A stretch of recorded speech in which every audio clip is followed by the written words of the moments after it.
Chinese President Xi Jinping sitting down to dinner with some of America's top CEOs shortly after meeting with President Biden. Eamon Javers joins us from San Francisco this morning. I know it's early for you, and you guys went late. What happened?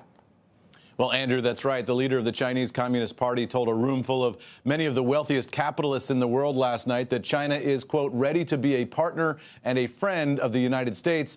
He drew a standing ovation from a ballroom full of executives here in San Francisco last evening.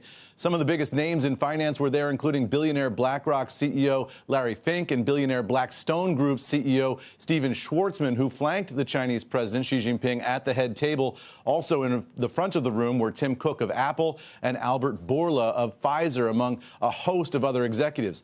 Xi Jinping said that the United States and China have a responsibility to lead the world. We must get along with each other. In a world of changes and chaos, it is ever more important for us to have the mind, assume the vision, shoulder the responsibility, and play the role that come along with our status as major countries. Xi Jinping also criticized the use of terms like competitor, challenger, and pacing threat, all of which are phrases that American diplomats have used to describe China. Over a dinner of black Angus steak and vegetable curry, the CEOs heard Xi say that it is wrong to view China as a threat and to play a zero-sum game against it. He added that China has no intention to challenge the United States or to unseat it. I can tell you guys that Elon Musk was in the building and he attended a VIP reception before the event. He was in the room where Xi Jinping was expected to be mingling with the VIPs before the dinner, but the Tesla CEO did leave before the dinner began, and he was not seated at the head table last night. An extraordinary evening of some of the most powerful capitalists in the world dining with the most powerful communist on planet Earth, guys. It's fascinating. It's fascinating. Did you find that the CEOs were trying to make nice?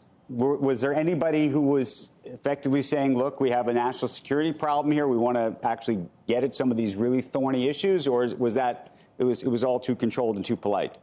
It was very polite, very well organized. You know, it was a little bit surreal to be in the room last night, Andrew, because you know, everybody who's in business has been to one of these kind of rubber chicken dinners, a ballroom full of people, except the people in this ballroom eating this particular rubber chicken were some of the most powerful people on planet Earth. So just a fascinating moment.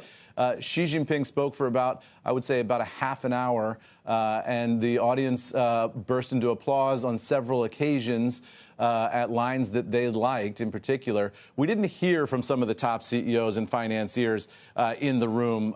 We heard from the organizing committee. This was put on by the U.S.-China Business Council. So we heard from folks like that as opposed to folks like Tim Cook and Larry Fink. But they were at the head table, and they were breaking bread with Xi Jinping last night.